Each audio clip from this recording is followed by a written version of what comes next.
वाके बिहारी जी के परम अनुग्रह स्वरूप और राधा रानी जी के परम आशीर्वाद स्वरूप जो इस कथा का आयोजन हुआ है, समस्त ग्राम व क्षेत्र वासियों से करबद्ध विनम्र अनुरोध है, सभी लोग जल्दी से जल्दी ज्यादा से ज्यादा संख्या में आकर के श्रीमद् भागवत महापुराण को सुनकर के अपने आप को कृतार्थ करें।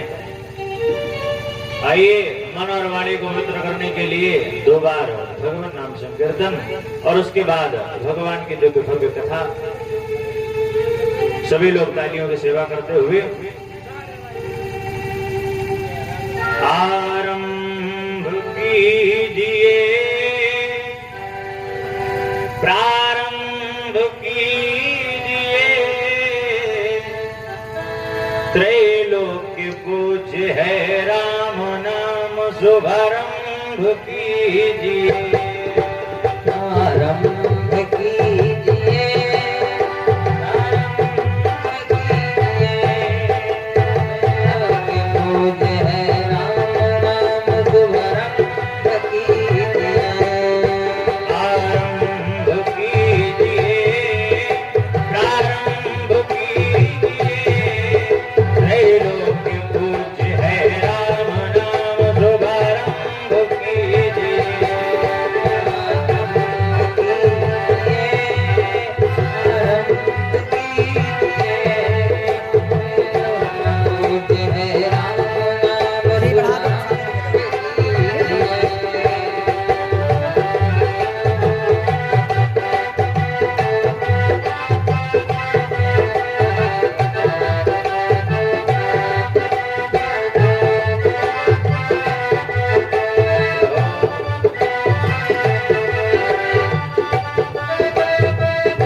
हरिलाल की जय।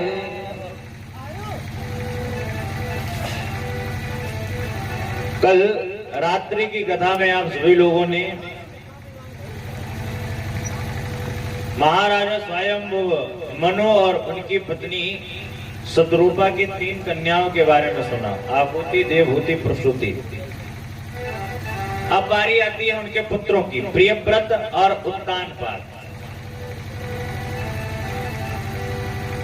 सुखदेव महाराज राजा परीक्षित को पहले उत्तानपाद की कथा को सुनाते हैं। जाय उत्तानपादस्या सुनीति सुरुचिस्तयो। महाराजा का नाम है उत्तानपाद और उत्तानपाद की 2 पत्नियां हैं, सुनीति और सुरुचि।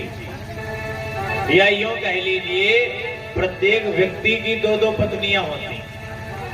अच्छा, जिनकी शादी नहीं वो ये सोचेंगे कि हमारी तो एको नहीं है महाराज, हमें 2-2 बता रहे हैं। प्रत्येक व्यक्ति की 2-2 पत्नियां होती। कैसे? उत इत पादव यस्ट सा उत्तान पादा। हम और सब जब अपने माँ के गर्भ में रहते हैं तो हमेशा उल्टे रहते हैं, इसलिए हम सब क्या है, उत्तान पाद। और हमारी आपकी दो पत्नियां सुनीति और सुरुचि। हम जब कोई भी अच्छा कार्य करने के लिए मन में विचार करते हैं तो एक तरफ ये विचार आता है कि इस कार्य को जितना जल्दी हो सके उतना जल्दी हम कर लें, और एक विचार ये आता है कि इसको ना करो तो ही अच्छा है। शुभ कार्य को करने का जो विचार हमारे मन में आ रहा है यही है सुनीति। जैसे मन में आया कि भगवान की कथा करवानी चाहिए तो व्यवस्था बनाई, भगवान की कथा को बैठा दिया, भगवान की कथा होने लगी। ये क्या है, ये है सुनीति। और मन में विचार आया कि भगवान की कथा कर पाएंगे, तब तक एक विचार आया अगर क्या कथा में 50,000 खर्चा करना, ऐसा करो बढ़िया 8 तकट डलवाओ, बढ़िया से नौटंकी कराओ, एक ही रात में हो जाएगा मामला, ज्यादा पैसे भी खर्च नहीं होंगे। ये क्या है, ये है सुरुचि। जब भी आप अच्छा कार्य करने के लिए अग्रसर आगे हो, आपके मन में विचार आए इसे करना चाहिए, भगवान का कार्य, वो सुनीति है। और जब भी कोई गलत कार्य के लिए मन में आए कि अपने रुचि के अनुसार आप कार्य करने लगे, अपने मजे के लिए आप कार्य करने लगे, वही है सुरुचि। सबकी दो दो पत्नियां, इसी प्रकार उत्तानपाद की भी 2 पत्नियां। उत्तानपाद ने क्या किया, सुरुचि को अपना लिया, सुनीति को वन में भेज दिया। यही किया ना उत्तानपाद, और यही हम और आप भी करते हैं, अपने मन के अनुसार कार्य करते हैं। वेदों में जो बताया जाता है, नीतियों में जो बताया जाता है, वेदों में जो कहा गया है, हम उसके बारे में विचार नहीं करते। वेदों में कहा गया सुबह उठो, भगवान का भजन करो, पूजा पाठ करो, इससे आपकी जिंदगी की सारी समस्याएं हल हो जाएंगी। तब तक जो सुरुचि रूपी विचार है वो अंदर से उठता है, अरे कहाँ वेदों के चक्कर में पड़े। जो ये पंडित बताते हैं कि सुबह 4 बजे उठना चाहिए, खुद ही नहीं उठते, तो हमारे उठने से क्या जरूरी भगवान हमें मिल जाएंगे? बात सत्य है कि नहीं? आज उत्तानपाद ने भी ऐसे किया, सुनीति को क्या किया, वन में छोड़ दिया और सुरुचि को अपने पास में रख लिया। महल में सुरुचि आज राज्य कर रही। एक दिन की बात, महाराजा उत्तानपाद अपने राज सिंहासन पर बैठे हैं। एक रोज दोनों कुंवर थे नरेश के पास, रुकते नृप की गोद में उत्तम पकड़े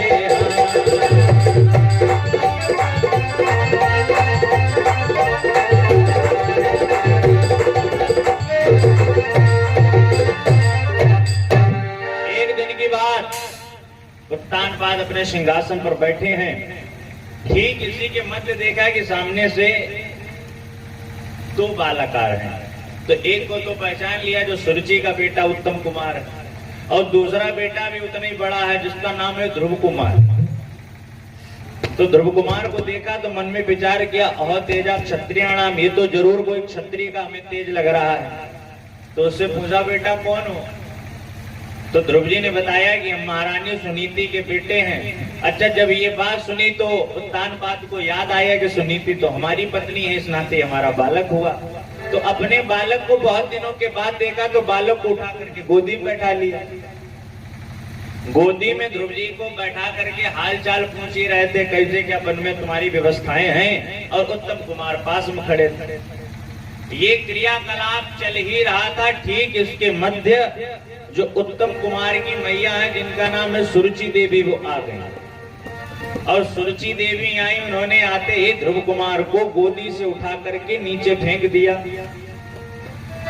कहा कि बेटा, इस गोदी में बैठने का अधिकार उत्तम कुमार को है, तुम्हें नहीं। इस गोदी में बैठने के लिए तुझे बहुत पुण्य अर्जित करने पड़ेंगे, इतनी आसानी से तू इस राज सिंहासन की गोदी में नहीं बैठ सकता। सुरुचि मैया ने कहा कि पहले जाओ भगवान का भजन करो, भगवान का भजन करने के पश्चात जब भगवान प्रसन्न हो तो उनसे मृत्यु मांगना, और मृत्यु मांगने के पश्चात जब अगले जन्म में पैदा होना तो हमारे गर्भ से पैदा होना। जब हमारे सगे बेटा बनोगे तभी तुम्हें राजपाट मिलेगा, वरना सौतेली माँ के बेटा होने के नाते तुम्हें कुछ नहीं मिलने वाला। और अगर राज सिंहासन ही चाहिए था तो पूर्व जन्म में कुछ अच्छे सुकृत किए होते तूने, उस सुकृत के अनुसार प्रारब्ध के द्वारा तुम्हें आज राज सिंहासन मिल जाता। सुरुचि मैया आज ध्रुव जी को गोद से उतार करके नीचे फेंका और कहने लगी, रे हद भागे पूर्व में कहीं थोड़ा सा भजन किया होता।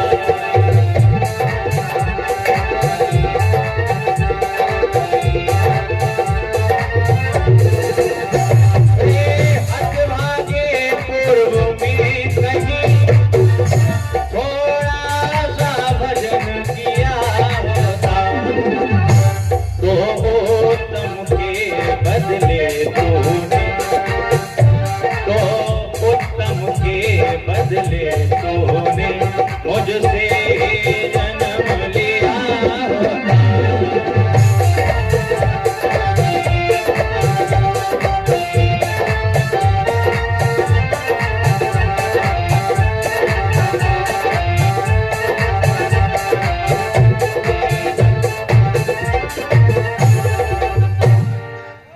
सुरुचि ने कहा कि अगर यह सिंहासन चाहिए तो हमारे गर्भ से जन्मना। आज ध्रुव जी रोते रोते अपनी मैया के पास पहुंचे। जिस प्रकार से आप एक सर्प को मारे और मार करके उसे अधमरा छोड़ दें, तब देखना कितनी भयंकर फुंकारें लगाता है। ठीक इसी प्रकार से फुंकार लगाते हुआ ध्रुव जी सुनीति मैया के पास पहुंचे। सुनीति ने कहा, क्या हुआ? ध्रुव जी ने पूरी बात बताई कि सुरुचि मैया ने किस प्रकार से हमें ऐसी बातें कही। अच्छा, आजकल की अगर माँ होती तो तुरंत ही लड़ने के लिए तैयार होती कि पड़ोसी ने हमारे बालक को आखिर हाथ कैसे लगा दिया, तुरंत ही लड़ाई तैयार, लाठी डंडे गोली चलने में देर नहीं लगती आजकल। लेकिन धन्य सुनीति मैया जिन्होंने कहा, अरे ये तो अच्छी बात है, तुम ही पूछते रहते थे तुम्हारे पिता कौन है, पिता कौन है, लेकिन आज तुम्हारी सौतेली माँ सुरुचि ने परम पिता के बारे में बता दिया। यहाँ पर एक बात मैं आपसे निवेदन करूं, आपके जो शब्द हैं वही किसी को अपना बना सकते हैं, वही किसी को दूरी कर सकते हैं। आज अगर यहाँ पर सुरुचि मैया ने प्रेम से अगर तो बात बोल दी होती तो बताओ, ध्रुव जी को छोटी सी अवस्था में भगवान के पास जाने की जरूरत थी? घर में ही भगवान मिल जाते।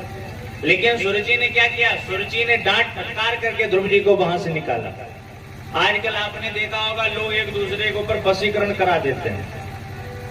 वो लौंग इलायची, वो हल्दी धनिया, वो करवा के लोग वशीकरण ज्यादा कराते हैं। सीखना वशीकरण परिचित जी, सिखाए थे, बताओ। वशीकरण पता क्या है? कोई तंत्र विधि वशीकरण नहीं है। वशीकरण क्या है? आपके शब्द ही वशीकरण। हम तुमसे प्रेम से बोले, तुम हमारे पास में, और मान लो अभी हम तुमसे उल्टे तू तड़ाक से बात करें, समझो लाठी हमारे ऊपर। सब प्रेम के द्वारा, शब्द के द्वारा आप किसी को अपना बना सकते हैं।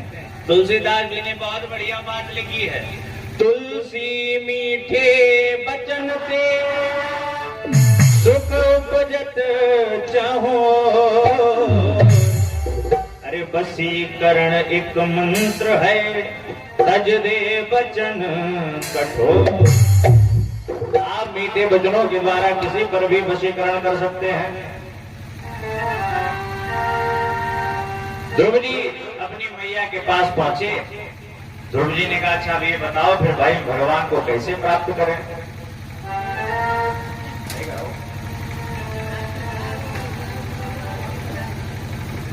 कहा कि भगवान को भाई किस प्रकार से हम प्राप्त कर सकते हैं? तो मैया ने कहा कि देखिए, भगवान को प्राप्त करने के बहुत सारे रास्ते हैं, लेकिन आप अगर हमारी माने तो उनमें से मुख्य 2 रास्ता है जिनके द्वारा आप भगवान को प्राप्त कर सकते हैं। वैसे तो भगवान को यम नियम संयम प्राणायाम प्रत्याहार समाधि विविध प्रकार से प्राप्त किया जा सकता है, लेकिन अगर जल्दी से जल्दी भगवान को प्राप्त करना चाहते हो तो केवल 2 रास्ते हैं भगवान को प्राप्त करने के लिए। 2 रास्ते पता कौन से परीक्षित जी? पहले विश्वास सहित आशा, दूसरे लगन उस स्वामी की।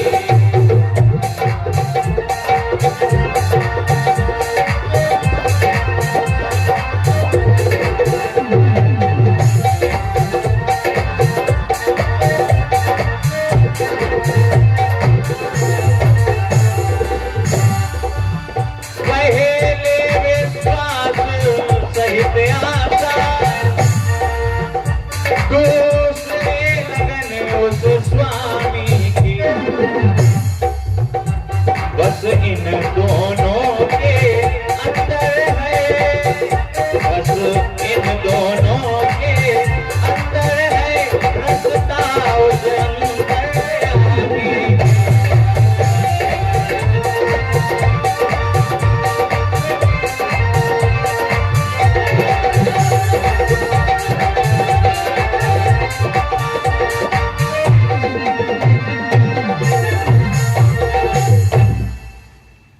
कौन सी रास्ता है? दो। पहले विश्वास, आपको ये विश्वास होना चाहिए कि मैं अगर भगवान के प्रति कुछ कर रहा हूं तो भगवान ये देख रहे हैं। मैं अगर चाहूं भगवान को प्राप्त करना चाहूं तो भगवान मुझे अवश्य मिलेंगे। ये जो विश्वास है ना, ये जो दृढ़ निश्चय है, यही आपको महान बनाएगा। और दूसरी आशा कि अगर हम भगवान को निहार रहे हैं तो भगवान भी हमें कहीं ना कहीं से निहार रहे होंगे। ये अगर दो चीजें आपके अंदर हैं तो आप भगवान को प्राप्त कर सकते हैं। तो ध्रुव जी ने कहा, ये बताओ भगवान, आपने रास्ता तो बता दी, लेकिन किस जगह पर आखिर भगवान हमें मिलेंगे? ऐसी कोई जगह भी तो होगी जहां पर भगवान हो। मैया ने बताया, हरि व्यापक सर्वत्र समाना, प्रेम प्रकट होई में जाना। भगवान तो हर जगह मिलेंगे। जहां पर तुम्हारी भक्ति पुष्ट हो जाएगी भगवान वहीं पर मिल जाएंगे, और समय अनुसार इस बात का उत्तर तुम्हें मिल ही जाएगा। आज ध्रुव जी अपनी मैया से विदा लेकर के जंगल की तरफ बढ़े।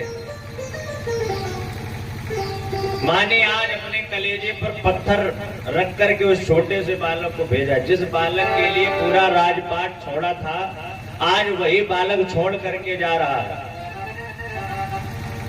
चलते चलते आज ध्रुव जी की अचानक से मुलाकात हुई नारद जी से।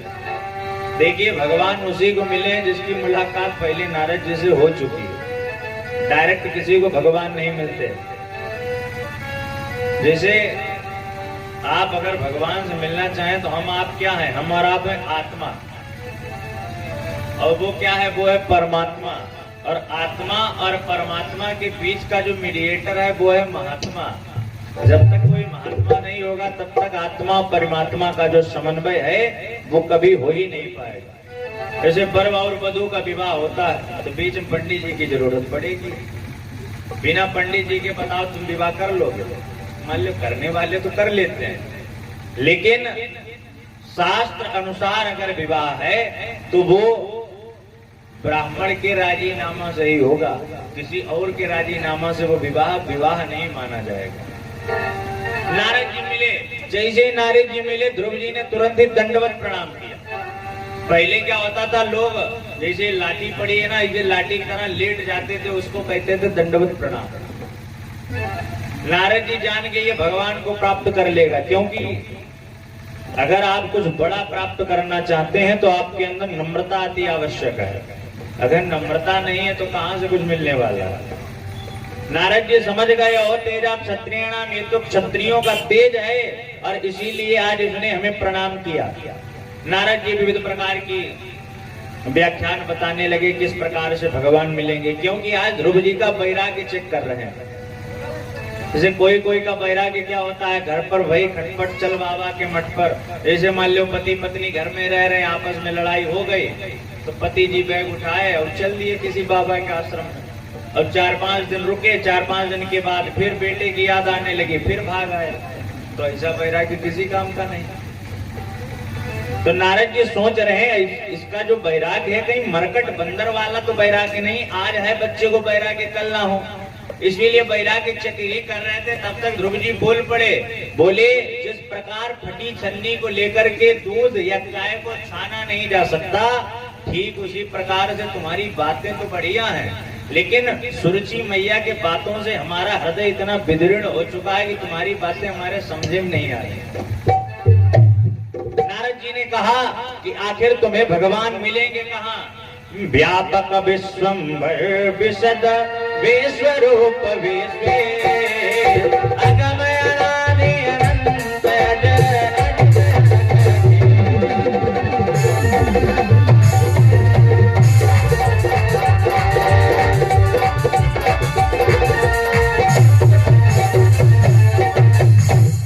भगवान आपको सर्वत्र मिलेंगे। आज जो लोग लोग भी इस कथा को सुन रहे थे, देख रहे थे, सभी आज नारद जी की वंदना करने लगे, क्योंकि ये नारद जी हैं जिनके केवल एक बार कहने पर कयादु नंदन प्रहलाद को भगवान मिल गए, तो आज ध्रुव जी को भी मिल जाएंगे। सभी मिलकर के नारद जी की वंदना करते हैं। जय दे जगति माया, जय दे जगति, जय दे जगति माया, काया वचन रचन में कम केवलम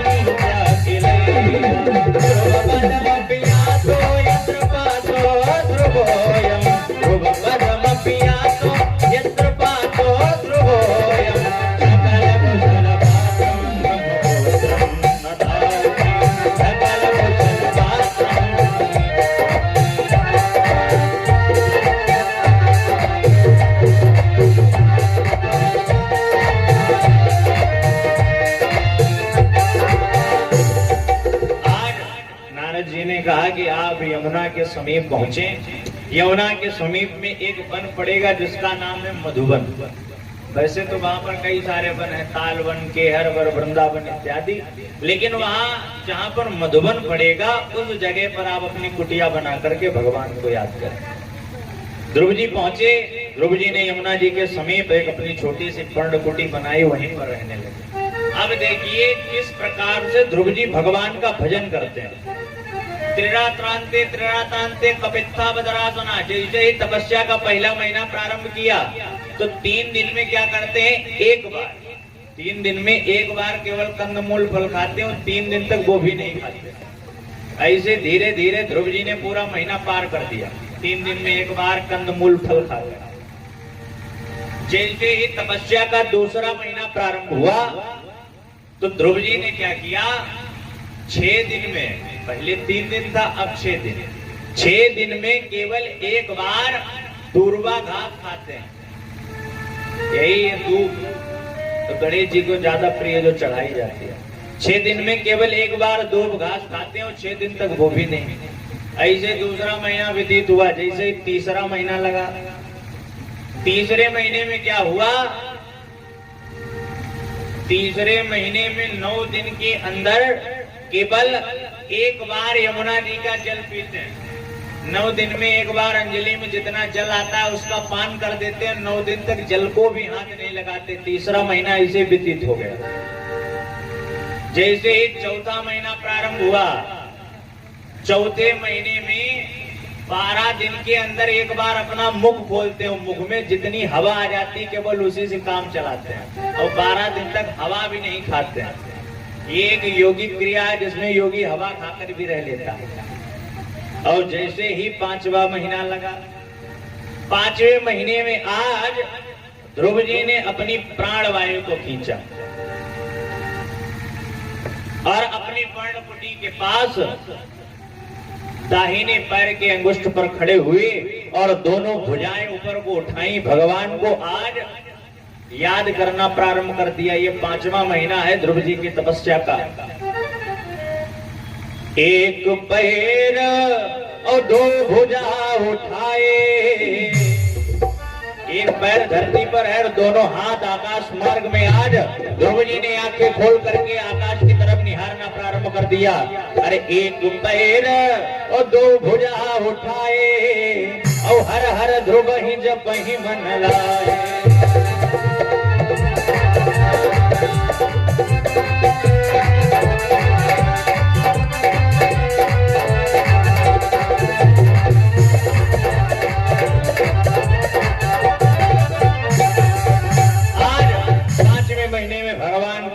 याद करना प्रारंभ कर दिया। अब धीरे धीरे जैसे जैसे 5वां महीना व्यतीत होने वाला है, 5वां महीना व्यतीत होने वाला है। आज 5वें महीने के अंतिम दिनों में ध्रुव जी ने हाथों को जोड़ा और हाथों को जोड़ करके आज भगवान को अंततोगत्वा याद किया। देखिए 5 वर्ष के ध्रुव जी को 5 महीने के अंदर कैसे भगवान मिल गए। इतना आसान नहीं है भगवान को प्राप्त करना।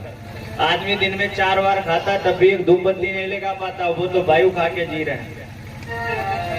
ध्रुव ने आज अंतिम प्राण वायु को खींचा।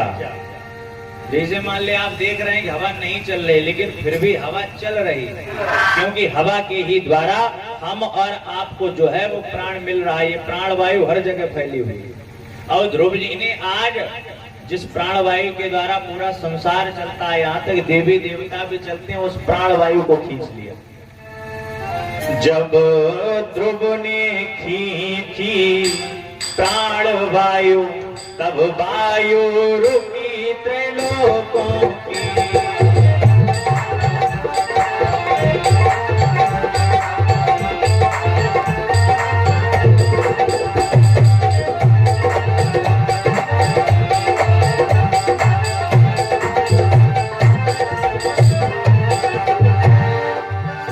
जब ध्रुव ने खींची प्राणवायु तो वायु रुकी त्रिलोकों की।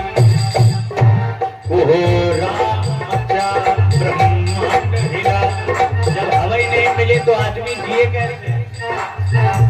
कोहराम मचा ब्रह्मांड हिला, दम घुटने लगे प्राणियों की।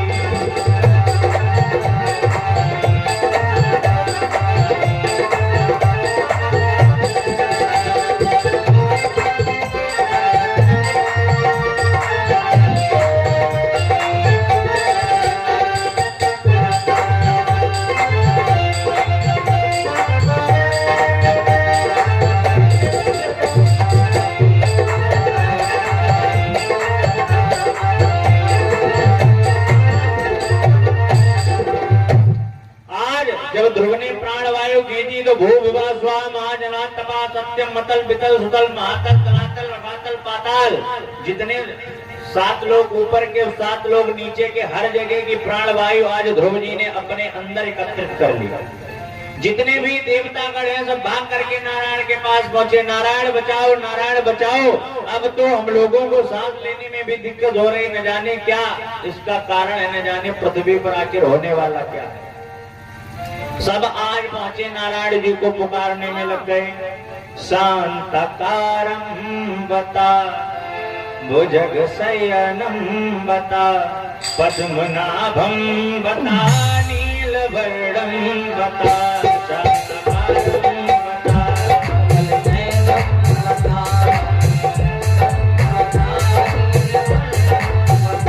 शांतकारं बता, भुजग शयनं बता, नीलवर्णं बता, पद्मनाभं बता।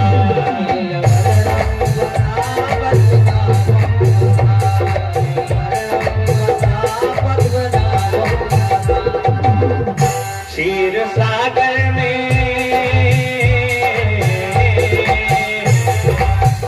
क्षीर सागर में क्यों सो रहा, आज जन जन दुखी हो रहा, आज जन जन दुखी हो रहा।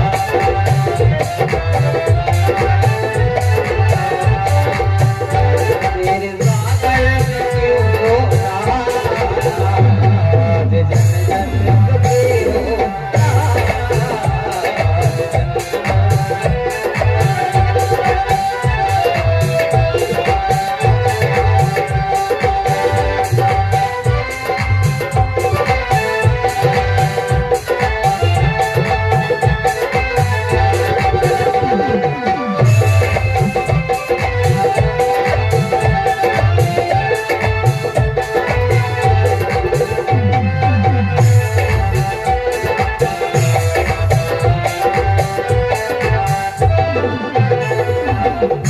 सब देवतागण नारायण के पास पहुंचे, बोले नारायण बताओ आखिर हम लोग आखिर सांस क्यों नहीं ले पा रहे।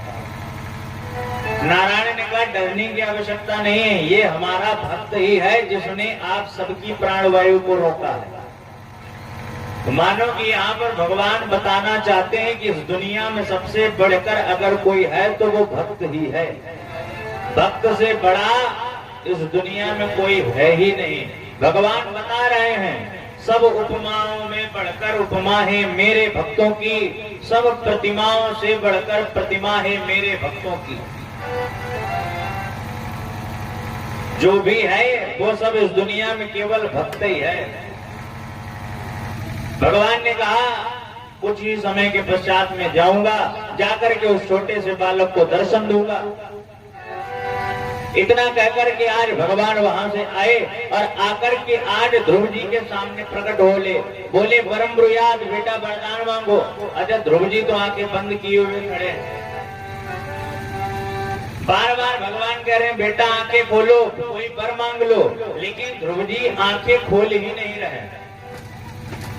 अच्छा जो चीज आपके पास पहले से है वही चीज कोई दूसरा आपको दे तो बताओ आप लेंगे? जैसे मान लो आपको 1 किलो चावल की आवश्यकता है, 1 किलो चावल तुम्हारे पास पर्याप्त है और फिर आकर के कोई और के 1 किलो और ले लो तो बताओ आप लोगे?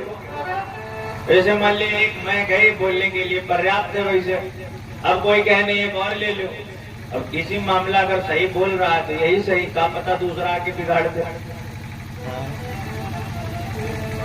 आज जो नारायण बाहर खड़े हैं और कह रहे हैं परम ब्रुयाद, उन्हीं नारायण की जो श्यामल रूपी जो छवि है ध्रुव जी के हृदय में समाई हुई है।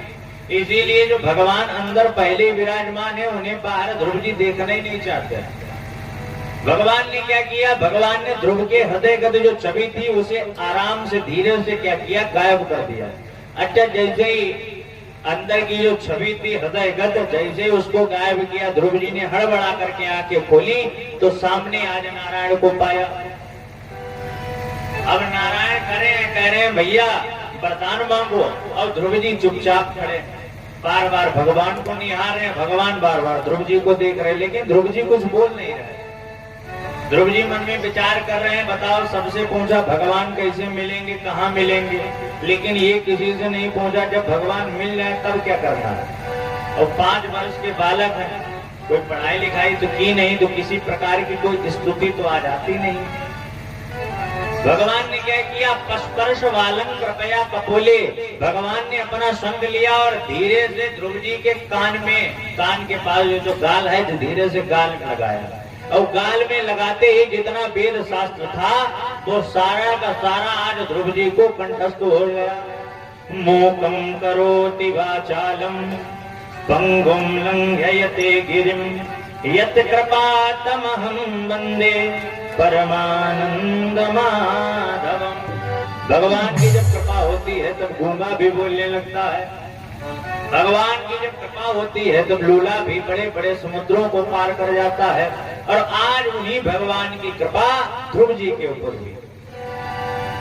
ध्रुव जी ने आज हाथ जोड़ करके अनेकों श्लोकों में भगवान की वंदना करना प्रारंभ कर दिया। इहोन्तः प्रविश्य मम वाचमिमां प्रसुप्तां संजीवयत्यखिल शक्तिधरा स्वधाम्नः अन्याश्च हस्तचरण श्रवण त्वगादीन् प्राणान् नमो भगवते पुरुषाय तुभ्यम्। ध्रुव जी वंदना करते हैं, योन्ता प्रविश्य मम वाचमिमां प्रसुप्तां। हे प्रभु आपकी कितनी कृपा हुई कि आपने मेरी सोई हुई वाणी को जगा दिया। और मैं तो सोच भी नहीं सकता कि आप इतनी जल्दी हमें दर्शन देने के लिए आ जाएंगे। क्योंकि जब नारद जी से मिले थे तब नारद जी ने कहा था कि यहाँ तो ऋषि मुनि हजारों लाखों साल से भगवान की तपस्या कर रहे हैं, भगवान उसे नहीं मिले तो तुम्हें कैसे मिल जाएंगे। लेकिन हे जगदाधार आपकी कितनी कृपा हम पर हुई।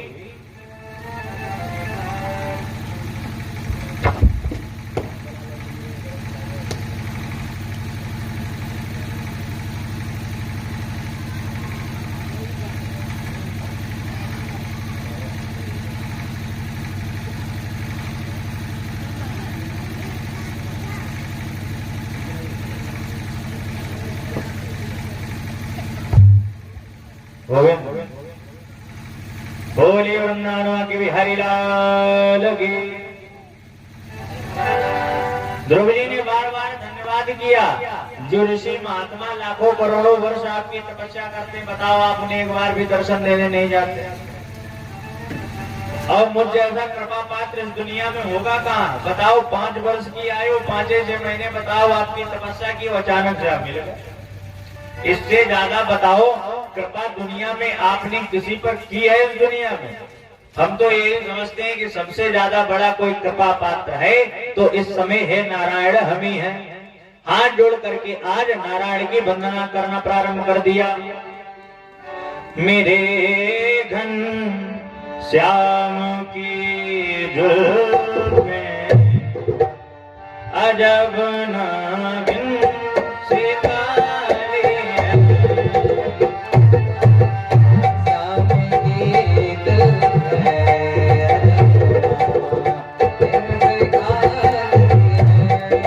मेरे घन श्याम की जुल्फें अजब नागिन से काली है।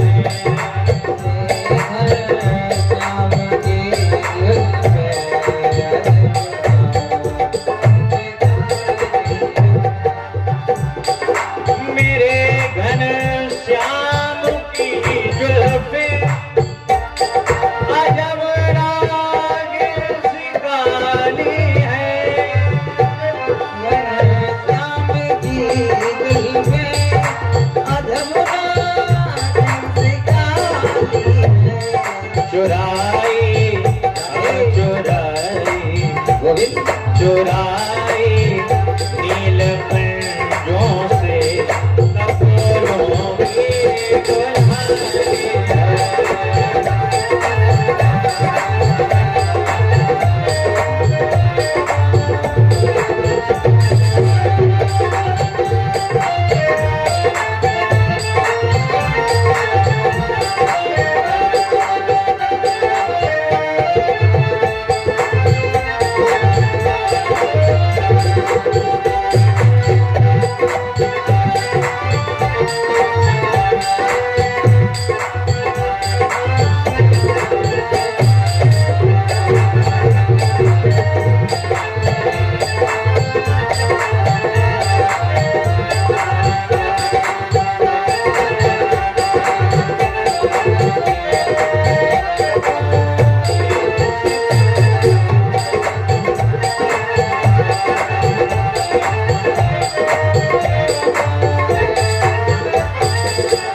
द्रौपदी आज आंख बंद करके भगवान की तपस्या करने में लगे। नभो निर्विकारं निराकारं नित्यं निरीहद्भुतं नेतिको भक्तभृत्यम्।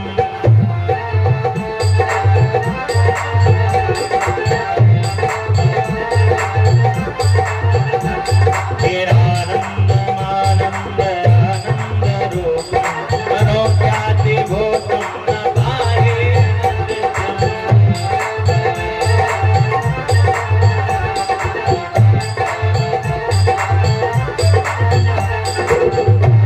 मेरे घन श्याम की जुल्फें अजब नागिन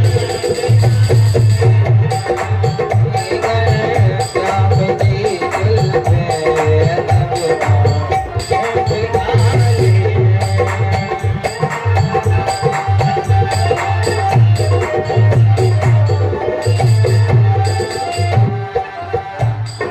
बोले वृंदावन की बिहारी लाल की। भगवान ने कहा बेटा वरदान मांगो।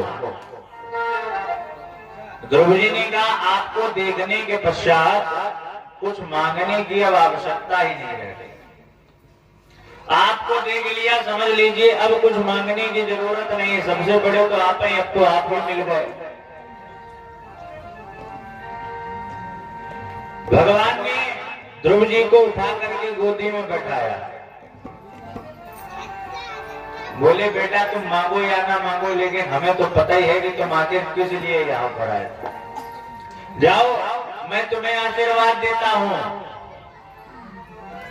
36,000 वर्ष तक जाकर के उत्तानपाद के बाद अपने पिता के राज सिंहासन पर बैठ करके अपने राज्य को आगे बढ़ाओ। ध्रुव जी मन में विचार करते हैं ऐसा हमें लग रहा है कि भगवान ने तो हमारे साथ ठगी कर लिया। बताओ आदमी मोक्ष चाहता है, भगवान का भजन करता है कि भजन करने के तत्पश्चात हमें मोक्ष मिलेगा, भगवान का दरबार मिलेगा, लेकिन भगवान ने तो हमें इस माया में फंसा दिया। भगवान ने कहा हिचकिचाने की आवश्यकता नहीं है। 36,000 वर्ष व्यतीत करने के पश्चात जब तक तुम ये कार्य करोगे तब तक तुम्हारे लिए एक नए लोक का निर्माण कराया जाएगा, और इस धराधाम पर रहने के पश्चात उस लोक में आकर के, उस लोक के राजा बनकर के तुम उस लोक को संभालोगे। वो लोक कहलाएगा ध्रुव लोक। आज ध्रुव जी वहां से चले, अपने राज्य में जैसे ही वापस लौट रहे थे। अब आप देखिए, जो माता ध्रुव जी का हाथ पकड़ करके राज सिंहासन से नीचे फेंक रही थी, आज वही माता सोने की थाली में दीपक जलाया सबसे पहले गेट पर खड़ी।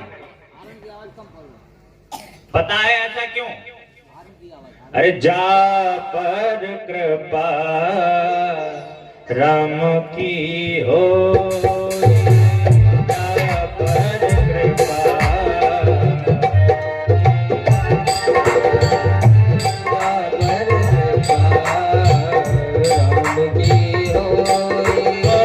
जा पर कृपा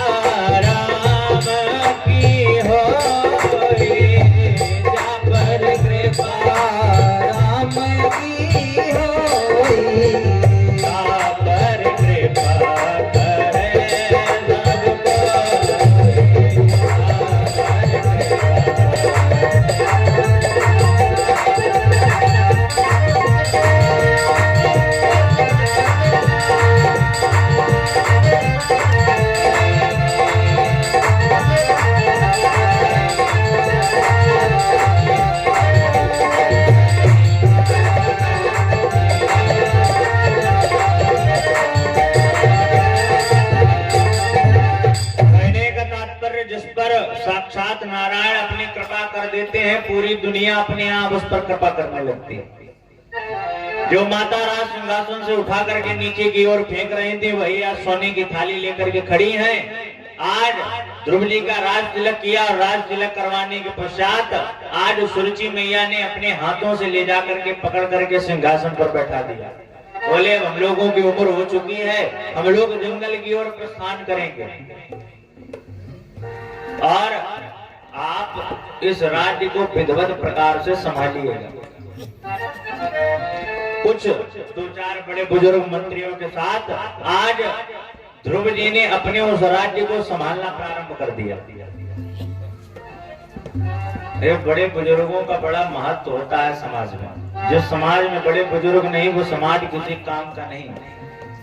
ऐसे एक राजा ने क्या किया, एक बार अपनी प्रजा से कहा कि जितने भी आपके घर में बुजुर्ग हैं, सभी बुजुर्गों को जो जंगल के पार छोड़ करके आएगा, उसे 10-10 सोने के सिक्के मिलेंगे। जो भी व्यक्ति ये कार्य करेगा, अपने घर का जो भी बड़ा बुजुर्ग है, माताजी, पिताजी, दादाजी, बाबा जी, सब लोगों को जो जंगल पार करा करके आएगा, अकेला घर में रहेगा, समझ लो उसे 10-10 सोने के सिक्के मिलेंगे। तो बहुत से लोग अपने घर परिवार वालों को लेकर के पांचाल घाट के बाहर छोड़ करके आ गए। ऐसे ही एक बालक था जिसे अपने पिताजी से बहुत ज्यादा प्रेम था, तो उसने क्या किया, अपने घर में ही एक तहखाना बनवाया और अपने पिताजी को वहां छुपा दिया। चारों तरफ सैनिक घूमे, सैनिकों ने देख लिया कि अब इस समाज में सब युवा ही बचे हैं, कोई बड़ा बुजुर्ग नहीं बचा। अब बारी आई सभी लोगों को 10-10 सोने की सरफियां देने की, सोने के सिक्के। राजा ने क्या किया, राजा ने सबके सामने एक शर्त रखी। कहा, आप लोग ये शंख देख रहे हैं, शंख तो आप लोग समझते हैं जो बजाया जाता है। कहा, इस शंख में जो धागा डाल देगा, समझ लो सबसे पहले उसी को, वो जो सोने के सिक्के की जो हमने शर्त रखी थी, सबसे पहले उसी को मिलेंगे। अब जो भाई उस शंख में धागा डाल दे, उसे सोने के सिक्के मिलेंगे। बताओ परीक्षित जी, शंख में धागा कैसे पड़ेगा? धागा डालो, 10 सोने के सिक्के ले जाओ।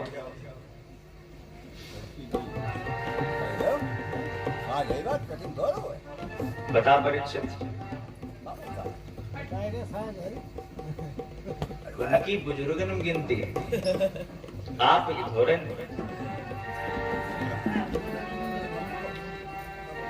शर्त क्या रखी? जो संगम धागा डाल देगा उसे सोने के सिक्के मिलेंगे। अब बताओ परीक्षित जी, संगम धागा पड़ेगा कैसे?